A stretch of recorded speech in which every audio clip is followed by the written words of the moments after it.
우유를 사러 마트에 갔습니다.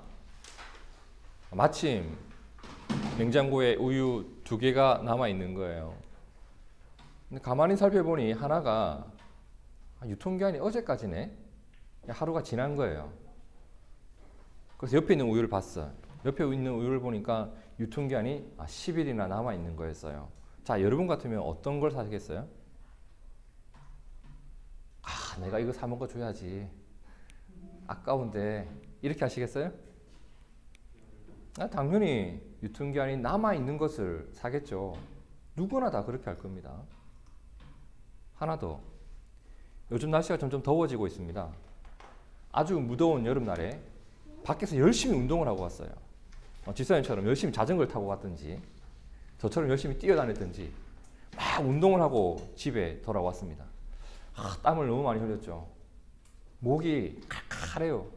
침도 안 삼키어질 정도로 목이 마른 상태인데 집에 와보니 엄마가 식탁 위에 나 먹으라고 너무 맛있는 고구마를 쪄놓은 거예요. 그리고 그 옆에 시원한 사이다 한 병이 있는데, 자, 여러분 같으면 침도 안 삼켜지는 이 무더운 여름날에 열심히 운동하고 돌아와서 고구마부터 먹을까요? 아니면 사이다부터 먹을까요? 당연히 사이다부터 먹겠죠. 그 순간 누가 정신 나간 사람도 고구마를 먹고 있겠어요. 누구나 다 그렇게 할 겁니다. 그죠? 누구나 다 그렇게 생각이 돼요. 이런 일들을 이제 일반적이다, 상식적이다, 합리적이다, 보편적이다 라고 말할 수 있을 겁니다. 그래서 이런 일들은 우리가 어떤 특별한 노력을 하지 않아도 그 상황이 수긍이 되고 이해가 됩니다. 그렇죠? 너는 왜 목마를 때 왜 고구마를 먹지 않았을까? 막 이렇게 고민하거나, 이상하지, 왜 사이다부터 마셨지? 이해가 안 되네. 이렇게 안 한단 말이에요. 그냥 이해가 된단 말이에요. 그런데 일반적이지 않은 일에 대해서, 상식적이지 않은 일에 대해선, 보편적이지 않은 일에 대해선 이해가 안 되니까 계속 질문들이 나와요. 왜 그랬을까? 왜 그렇지? 이게 도대체 무슨 말이지? 이게 무슨 일이야? 근데 오늘 본문이 딱 그래요. 완전 환장하겠어요. 너무 이해가 되지 않는 이야기가 나온단 말이에요. 초난해 구절이라고 하죠. 수많은 사람들이 이해하기 어려운 말씀을, 오늘 본문 말이에요. 이 이해가 안 되는 말씀을 이해하려고 하다 보니까, 이 본문은 아마도 이런 상황이었을 거야. 예수님이 이야기하면서 이야기하지 않은, 미처 이야기하지 못한 어떤 정황이 있었을 거야. 만일 이런 배경 속에서 이 상황을 들여다보면 이해가 되지 않나 라고 하면서 정말 수많은 사람들이 수많은 해석을 내놓은 본문이에요. 해석이 얼마나 다양한지 제가 지난주에 이 본문에 대한 해석의 한 그 논문을 읽어보다가 머리가 다 빠지는 줄 알았습니다. 너무 머리가 아플 정도로 해석이 많아요. 그래서 나름대로 찾은 결론을 오늘 여러분과 좀 나눠보려고 합니다. 그 내용을 살펴보면서 이러한 내용을 한번 생각해 보려고 하는데, 자, 먼저는 이해하기 어려운 이 본문을 어떻게 이해하면 좋을까라는 부분, 그리고 예수님은 왜 이렇게 이해가 안 되는 말씀을 꺼내셨을까? 도대체 무엇을 말씀하고 싶으셨던 걸까? 그리고 오늘 우리가 마음에 품고 살아야 할 내용은 도대체 무엇일까? 이걸 한번 살펴봅시다. 자, 그러면 도대체 오늘 본문의 내용이 어떻길래? 본문부터 한번 살펴보죠. 자, 1절 함께 읽어봅니다. 시작. 또한 제자들에게 이르시되 어떤 부자에게 청지기가 있는데 그가 주인의 소유를 낭비한다는 말이 그 주인에게 들렸다라고 합니다. 자, 먼저 알아야 할 것은 오늘 본문도 예수님의 비유입니다. 자, 지난주까지 우리가 살펴봤던 말씀을 잠시 기억을 해내야 하는데, 예수님이 어떤 상황 속에서 사람들과 이야기를 나누기 시작했어요. 세리와 죄인들이 예수님 앞에 나왔습니다. 예수님은 그들을 영접했고 그들과 이야기를 나누고 식사를 같이 나누셨죠. 그런 모습을 보면서 수군거리는 사람들이 있었죠. 누구?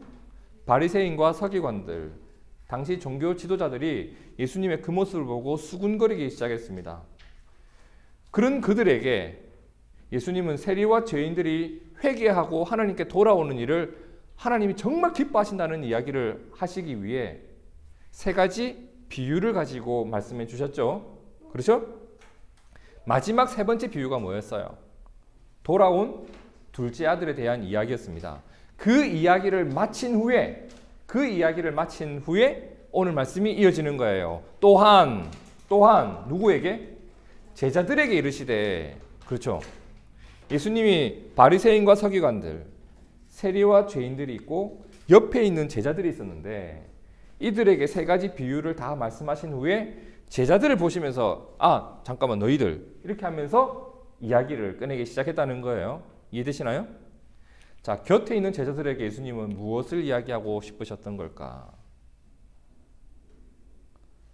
어떤 부자가 있었다고 해요.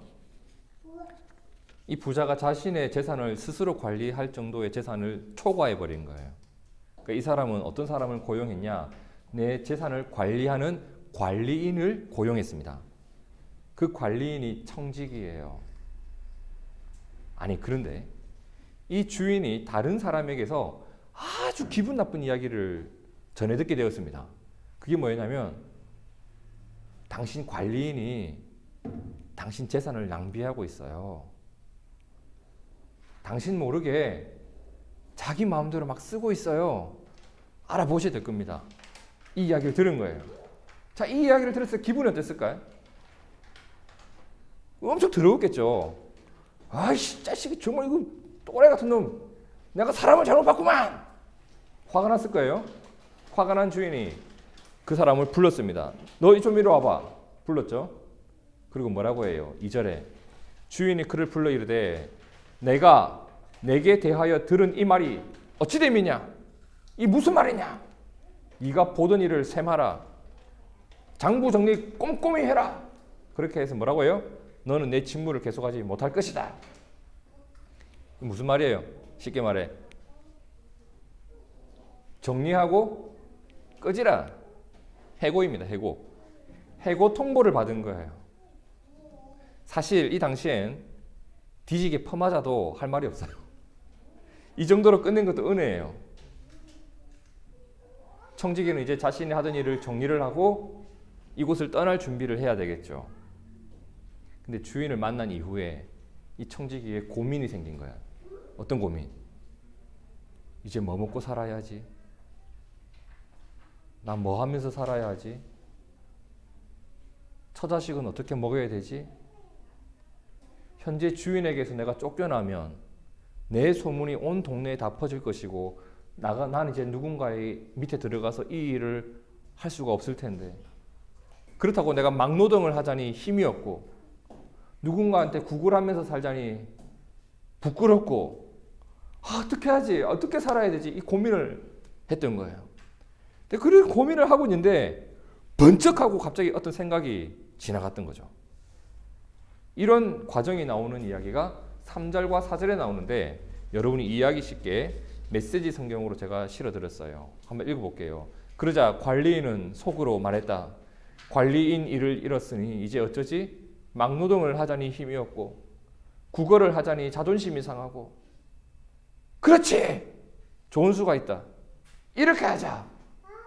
그러면 내가 거리에 나 앉더라도 사람들이 나를 자기 집에 들여다 줄 것이다 하면서 그가 낸 꾀가 어떤 내용이냐면 5절에서 7절에 나오죠. 자, 그는 그 자신의 꾀대로 이제 움직이기 시작합니다. 자, 5절에서 7절 관리인은 곧장 행동으로 옮겼다.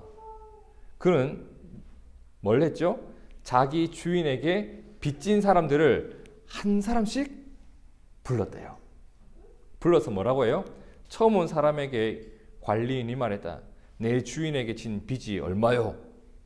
그가 대답했다. 올리브 기름 100통입니다. 그럼 100통을 갚아야 되는 거잖아요. 근데 관리인이 말했다. 지금 당장 여기 앉아서 당신 그 서류에, 증서에 올리브 기름 100통 빌려간 그 증서에 50이라고 고쳐 쓰시오. 위조하고 있죠. 다른 사람이 또 찾아왔습니다. 당신은 무슨 빚을 졌어? 밀 100부대를 졌습니다. 그가 말했다. 당신 서류를 가져다가 80이라고 쓰시오. 뭐 하고 있어요? 주인에게 빚진 사람들을 불러서 그 빚을 누가 해고 통보를 받고 자기 일을 정리하고 있었던 이 청지기가 어떻게 해요? 깎아주고 있어요. 깎아주고 있어. 왜? 주인의 재산은 지금까지 내가 관리해왔어. 주인은 사람들에게 뭘 많이 빌려줬기 때문에 일일이 다 기억하지 못하고 있어. 그 관리는 내가 해왔어, 지금까지. 어차피 주인은 모른다. 난 여기서 해고됐다. 어차피 내 돈도 아니다. 나를 맞아줄 친구도 없다. 내가 살아오면서 친구 한 명 제대로 못 사귀면서 살아왔다. 이렇게 해서라도 친구를 사귀자. 내가 그 사람들한테 조금이라도 보탬이 되는 일을 해가지고 나중에 나를 맞아줄 사람들을 사귀자. 이 계산을 가지고, 이 의도를 가지고 사람들의 그 빚을 이제 깎아주는 거예요. 증서를 수정하고 조작한 거예요. 여러분, 이렇게 해도 되는 거예요? 이 사기잖아요, 사기. 이렇게 하면 누가 피해를 봐요? 주인이 피해를 보는 거예요. 내가 피해를 보는 게 아니라. 이게 만약에 지 돈이었어도 이렇게 했을까요? 남의 돈이니까 이렇게 하는 거잖아요. 자기 살자고 주인에게 또 피해를 주는데 정말 나빠도 정말 질이 나쁜 인간이에요. 그럼 예수님의 이 이야기를 듣고 있었던 제자들은 어떻게 생각했을까요? 아씨, 무슨 그따위 놈이 다 있습니까? 막 이렇게 생각하지 않았겠어요? 이게 일반적이잖아요. 누구나 다 그렇게 생각하거든요. 누가 봐도 나쁜 놈이에요. 근데 이 본문이 어려운 본문이 된 이유는 그 다음 이어지는 예수님의 말씀 때문이에요. 예수님이 뭐라고 했는지 8절 함께 읽어봅시다. 시작. 주인이 이 옳지 않은 청지기가 이를 어떻게? 지혜 있게 하였으므로 어떻게 했다? 칭찬하였으니 이 세대의 아들들이 자기 시대에 있어서는 빛의 아들들보다 더 지혜롭다. 무슨 말이에요 이게? 청지기의 모습을 보면서 자, 여기서 지혜 있다라고 할 만한 요소들이 있었나요? 다시 한번 제가 봤습니다. 그래서 성경을. 도대체 뭐가 지혜 있다는 거지? 하고 지혜 있는 모습을 찾아봤는데 안 보이는 거예요. 더 기가 막힌 것은 청지기가 자기 살려고 꾀를 내어서 다시 나에게 피해를 입혔다는 것을 주인이 또 알게 된 거예요. 주인이 알았을 때 어떻게 해줬다? 나 죽을 줄 알아! 이렇게 한 게 아니라 잘했다. 칭찬해줬다는 거예요. 와, 너 어떻게 이걸 칭찬하죠? 저는 이런 때도 있었습니다. 이거 분명 오타다. 내 성경 출판사가 어디지? 오타다 해서 남의 성경을 봤습니다. 다른 성경을 봐도 똑같이 돼 있는 거예요. 아, 대한민국 성경 전체 성경에 오타가 난 걸까? 번역이 잘못된 걸까? 다른 나라 성경은 어떨까? 여러분, 외국 사람들도 이 본문을 해석을 못 해가지고 막 논문을 많이 썼습니다. 외국 논문이 얼마나 많은지 몰라요. 전 세계적으로 이 본문을 해석하기 어려워하고 있어요. 정말 일반적이지 않고 상식적이지도 않아요. 그래서 이 칭찬은 일단 이상한 칭찬이라고 부릅시다. 도저히 이해할 수가 없는 이상한 칭찬이에요. 그러면 여기서 우리가 한 가지 알아야 할 것은 이 비유 속에는 예수님의 아주 특별한 의도가 숨겨져 있다는 것을 아셔야 해요. 뭔가 일반적이지 않을 때는 충격요법이라고 하죠. 뭔가 잘못된 것 같은데요, 예수님? 이라는 생각이 들게끔 해서 뭔가를 강하게 가르쳐 주고자 하는 예수님의 의도가 숨겨져 있어요. 여러분, 이럴 때는 성경을 보다가 뭔가 해석이 되지 않을 때는 그 자리에서 무리한 해석을 하지 말고 예수님께서 무엇을 말씀하고 싶으셨는지 성경을 계속 내려가다 보면, 특별히 비유에 대해서는 그래요, 해석이 되어 있는 경우가 많아요. 그 다음 구절을 보면 예수님이 이렇게 말씀하신 이유를 본인께서 이렇게 설명을 해줍니다. 9절 함께 읽어봅시다. 시작. 내가 너희에게 말하노니 불의의 제물로 친구를 사귀라. 그리하면 그 제물이 없어질 때에 그들이 너희를 영주할 처소로 영접하리라. 자, 말이 좀 어려운데 세번역 성경으로 제가 다시 한번 읽어드릴게요. 그러므로 내가 너희에게 말한다. 불의한 제물로 친구를 사귀어라. 뭘 해라? 불의한 제물로 친구를 사귀어라. 그래서 그 제물이 없어질 때에 그들이 너희를 영원한 처소로 맞아들이게 하여라. 여기서 가장 중요한 내용은 친구를 사귀라라는 말이에요. 사실 이 9절 내용만 가지고도 엄청난 내용이 많이 담겨 있는데 여기서 다 설명하면 우리가 지금 머리가 이제 폭파해요. 그러니까 일단 이 부분만 봅시다. 예수님께서 이 비유를 말씀하신 이유는 제물로 친구를 사귀어라. 결국 이 말을 하고 싶으셔서 이 비유를 든 거예요. 그럼 일단 이 결론을 가지고, 이 결론을 가진 채로 오늘 비유를 다시 한번 보자는 거예요. 그러면 읽히기 시작합니다. 자, 8절에 보면 주인이 어떤 청지기? 이 옳지 않은 청지기라는, 옳지 않다라는 말 보이시나요? 분명히 이 청지기는 옳지 않아요. 이 청지기가 옳아서 칭찬하거나 옳아서 지혜 있다라고 한 게 아니에요. 이 청지기는 옳지 않다라고 하는 전제를 가진 놈이에요. 옳지 않은 사람이에요. 그는 잘못된 행동 두 가지를 했는데 첫 번째가 뭐였어요? 1절에 나오죠. 주인의 소유를 낭비했다. 하지 말아야 할 행동을 한 거예요. 자, 근데 이 낭비라는 단어 말이에요. 바로 앞에 있는 누가복음 15장에 한번 나오는 말입니다. 누가복음 15장 13절에 둘째 아들이 아버지의 재산을 가지고 어떻게 했었죠? 둘째 아들이 재물을 다 모아가지고 먼 나라에 가 거기서 허랑방탕하여 그 재산을 낭비하더니, 헬라어 단어가 똑같아요. 무슨 말이냐면 지금 이 청지기의 모습이 둘째 아들하고 똑같았다는 거예요. 뭔가를 필요 이상으로 쓰는 것, 헛되이 쓰는 걸 낭비라고 하잖아요. 그죠? 이 물을 마시지 않고 이렇게 콸콸콸 붓는 걸 낭비라고 하잖아요. 낭비할 땐 특징이 있습니다, 여러분. 내 게 아니야. 내 것이 아니거나 그 소중함을 모르거나, 그죠? 그래서 낭비하는 것들의 특징을 보면 뭐 공용이라는 말이 앞에 붙어 있어요. 화장지, 내 방에 있는 고급 티슈는 낭비하지 않는데 공용 화장지, 공공 화장실, 수도꼭지 이런 거 물 틀어놓고 막 낭비하기 쉽죠. 내 거 아니니까, 내가 책임 안 지니까. 그리고 앞에 교회용이라는 게 붙어 있으면 또 많이 써요. 막 교회용 기타 하면 자빠져도 놔둬요. 그냥 보통은 악기가 쓰러지면 아이고 어떻게 하면서 막 이렇게 보잖아요. 근데 교회에서는 드럼이 찢어져도 기타가 자빠져도 교회 거잖아 이래요.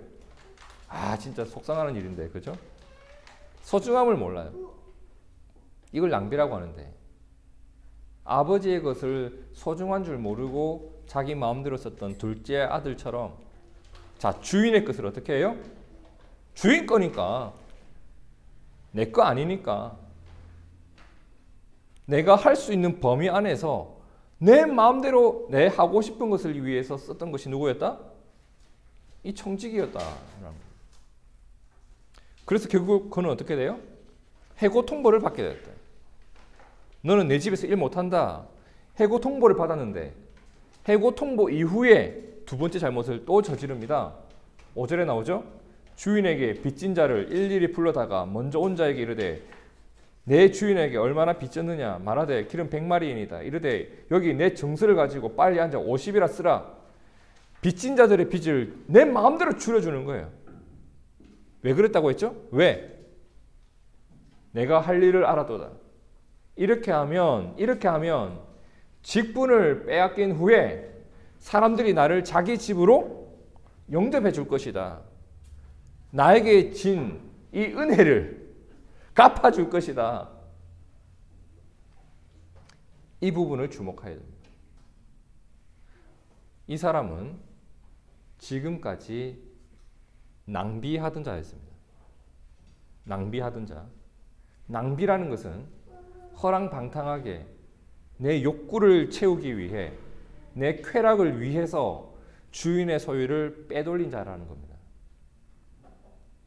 내 본능을 채우기 위해 재물을 사용했었는데 자, 해고 통보를 받고 난 이후에도 낭비하고 있었는지 허랑방탕한 내 욕구를 채우고 있었는지 보라는 거예요. 해고 통보를 받은 이후에는 뭘 하고 있죠? 쫓겨난 이후의 삶을 준비하고 있어요. 구절 표현으로 하면 그는 쫓겨난 이후에 살아갈 삶의 모습을 생각하면서 친구를 사귀고 있습니다. 현재 내 처지를 돌아보고 있고 그동안의 낭비는 잠시 멈췄어요. 낭비를 멈추고 앞으로 살아갈 나를 위해 친구를 사귀기 시작했다. 해고 통보 이전과 이후에 뭔가 살짝 변했습니다. 이전보다는 지금이 지혜로워요. 그런데 여전히 칭찬할 일은 아니란 말이에요. 이게 뭔 지혜예요, 사실. 그런데 주인이 칭찬했대요. 이 주인이 범상한 사람이 아니야. 그러면 이 칭찬의 의미는 어떤 칭찬일까요? 아우, 잘했다. 착하고 충성된 종아. 네가 이렇게 진작에 할 것이지. 이렇게 한 게 이런 칭찬이 아니고요. 참나. 자식 그래도 그 머리 굴릴 줄은 안 해. 이런 거예요, 여러분. 참 그놈의 새끼. 그렇지, 앞가림 하겠다고 저 하는 거 봐봐. 그래도 예전처럼 막 술 퍼먹고 돌아다니지 않네. 아유 참 인간 어떻게 되나 한번 보자 나중에. 그래도 요 정도 칭찬이에요, 여러분. 제가 아무리 봐도 요 정도 칭찬이에요. 요 정도로 이해하는 게 맞아요. 그렇기 때문에 이 청지기의 지혜는, 그죠? 주인이 지혜롭다고 했는데 이 지혜는 성경에서 흔히 말하는 것처럼 우리가 본받고 따라가야 할 지혜를 말하는 게 아니다. 이 지혜는 악한 자에게도 있는 이 정도의 지혜조차도 없이 살아가고 있는 너의 모습은 없느냐? 아니면 사실 너도 똑같은 놈 아니냐? 그러니까 나를 돌아보게 하는 지표의 역할을 하는 지혜예요. 여러분 8절을 다시 한번 보세요.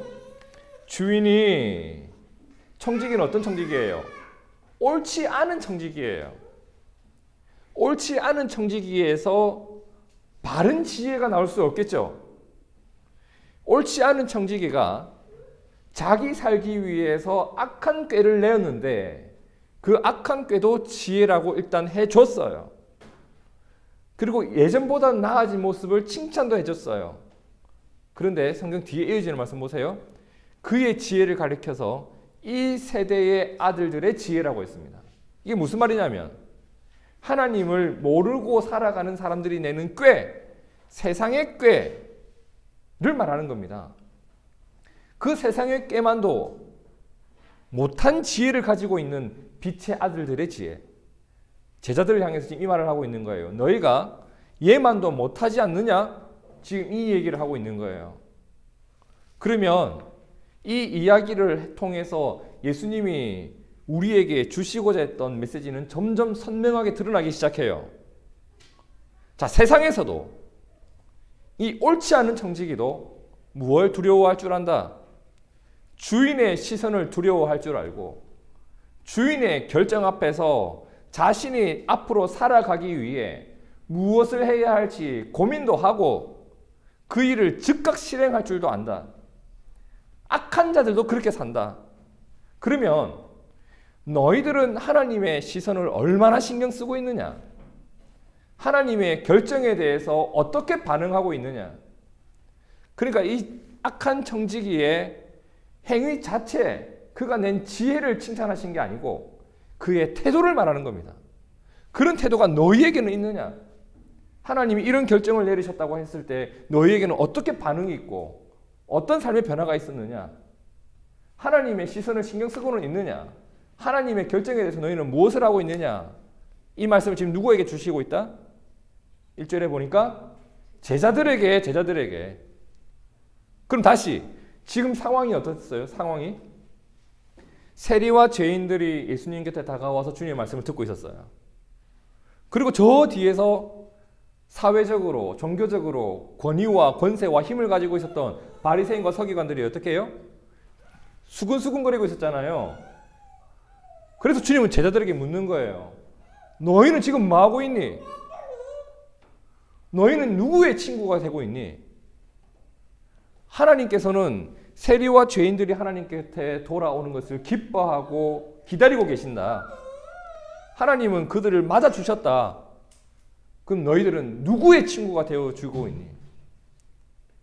너희만큼은 하나님의 뜻 안에 있어야 하지 않겠느냐?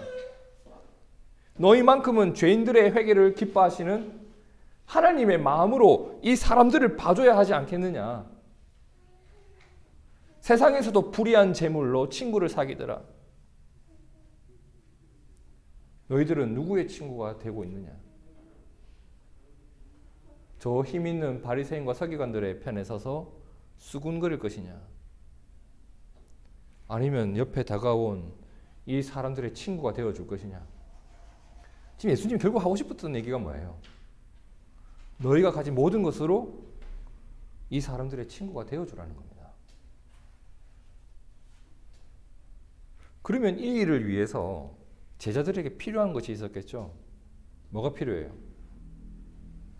여러분, 누군가의 친구가 된다는 것은 그냥 되는 일이 아니에요. 우리가 이렇게 교회로 모여 있는데 우리가 서로 친하게 지내는 것은 그냥 되는 일이 아니에요. 교회로 모였기 때문에 친하다고요? 천만의 말씀입니다. 예수님의 제자들 맨날 싸웠습니다. 제자들가 되었다고 예수님을 따라다닌다고 서로 안 싸우고 다니는 거 아니에요. 노력이 필요해요. 어떤 노력이 필요하죠? 하나님의 뜻 앞에서, 세리와 죄인들의 회개를 받으시는 하나님의 뜻 앞에서 내 기준을 내려놔야 돼요. 바리새인과 서기관들은 자기 기준을 내려놓지 않으니까 계속 뭐하고 있어요? 비방하고 있는 거예요. 때로는 내 기준이 내려가야 돼요. 때로는 내 재물을 사용해야 돼요. 내가 손해를 봐야 돼요. 때로는 이 일 때문에 내 마음 상할 때도 있어요. 내가 어떻게 해줬는데, 진짜 얘가 이럴 줄은 몰랐다. 때로는 이 일로 인해서 다른 사람의 안 좋은 평가와 비방을 들어야 돼요. 예수님 계속 비방 듣고 있잖아요. 세리와 죄인을 맞아줬다는 것 때문에 저 사람 나쁜 사람이야 라는 비방을 얼마나 많이 들었습니까? 내가 누군가의 친구가 되었을 때 그 일로 인해서 나에게 비방이 들릴 수도 있습니다. 그러나 주님은 이 일을 지금 제자들에게 요청하고 있는 거예요. 왜? 이 일이 하나님이 기뻐하시는 일이고 누군가 그 자리를 지켜줘야 하나님께로 들어올 수 있는, 돌아올 수 있는 길을 열어주는 사람이 되어야 하지 않겠는가? 그들의 친구가 아무도 없다면 그들이 교회로 유입될 수 있겠습니까? 교회의 담이 높아지면 높아질수록 세상 사람들이 교회로 들어오기 쉬워질까요? 계속 낮아져야 돼요. 그럼 오늘날 교회를 향해서 주님이 묻는 것 같아요. 누가 저들의 친구가 되었는가? 바리새인과 서기관들처럼 담벼락은 계속 높이 쌓고 계속 뭔가를 요구하고 저들의 삶은 이해하지 못하고 저들이 왜 그렇게 살았는지 아무도 이해하지 못하고 그들의 눈물도 모르는 너희들이 어떻게 그들의 친구가 되어줄 수 있고 어떻게 그들이 하나님께 돌아올 수 있겠느냐. 이게 오늘 우리가 고민하는 주제입니다.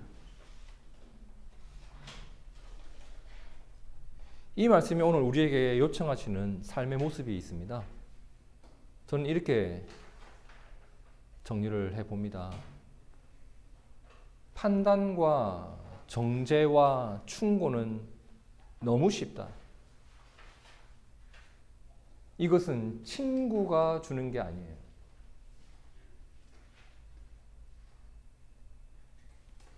친구의 사랑은 쉽지 않아요.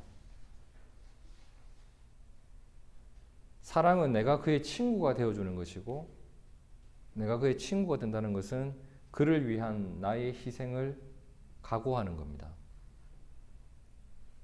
나의 희생을 각오할 때 내가 그의 친구가 되는 거예요. 이 일을 가장 먼저 행하신 것은 우리를 친구로 맞아주신 예수님이었습니다. 예수님의 희생이 있었기 때문에 내가 그분에게 다가갈 수 있고 예수님의 희생이 있었기 때문에 내가 그분의 자녀가 될 수 있었습니다. 성도 여러분, 한번 생각해 보세요. 탕자가 돌아왔다고 해요. 둘째 아들이 돌아왔다고 해요. 그것은 돌아갈 집이 있었기 때문이 아니라 집에 아버지가 있었기 때문이잖아요. 만일 그의 집에 아버지가 돌아가셨고 형만 살아 있었다. 돌아갈 수 있었을까요? 세리와 죄인들이 예수님 앞에 다가왔습니다. 예수님이 계시지 않고 성전에 바리새인과 서기관들만 있었다. 돌아올 수 있었을까요? 세리와 죄인들이 하나님께 돌아오고 새로운 인생을 시작할 수 있었던 것은 그들을 기다리는 하나님과 그들을 안아주신 예수님이 있었기 때문입니다. 그럼 예수님은 오늘 우리에게 묻는 거예요. 너희들은 그들의 친구가 되어줄 수 있겠냐? 세상에서도 불의한 재물로 친구를 사귀는데 너희는 누구의 친구가 되어주고 있느냐? 누군가의 새로운 인생, 새로운 삶을 열어주는 자가 되어지고 있느냐? 그런 성도가 되어져 가고 있고 그런 교회가 되어져 가고 있는가? 주님이 오늘 우리에게 던지시는 도전은 바로 이런 부분이에요. 저는 이런 것을 우리가 한번 시도해 봤으면 좋겠다라는 생각이 드는데 오늘 우리가 교회 안에서든 집에서든 내가 내 아내의 친구가 되어주고 있나? 맨날 판단하고 정죄하고 그러고만 살지 않았나? 내 자녀에겐 내가 내 자녀의 친구일까? 불의한 재물로도 친구를 사귄다고 했는데 난 내가 가진 것으로 내 이웃들의 친구가 되어주고 있나? 여러분은 저에게, 저는 여러분에게 친구가 되어주고 있나? 내 직장에서는 어떨까? 나는 그 사람들에게 하나님께 돌아올 수 있는 통로가 되고 있을까? 아니면 나 같은 사람은 교회 가면 안 된다는 인식을 주는 사람일까? 나는 어떻게 보여지고 있을까? 내가 이웃들의 좋은 이웃이 되고 이웃들을 위해 나에게 주어진 것들을 쓸 줄 알고 그리고 이 일을 기뻐하시는 하나님을 느끼면서 살아가고 있는 성도일까? 라는 것을 우리가 한번 생각해 봤으면 좋겠습니다. 그렇게 살아가는 것을 가리켜서 예수님이 뭐라고 했냐면 이 땅에 하나님 나라를 세워가는 것이라 하셨습니다. 하나님 나라를 세워가는 그 일에 내가 내 삶을 투자할 때 천국에서의 삶을 이 땅에서 경험하는 축복을 누리게 되리라 믿습니다.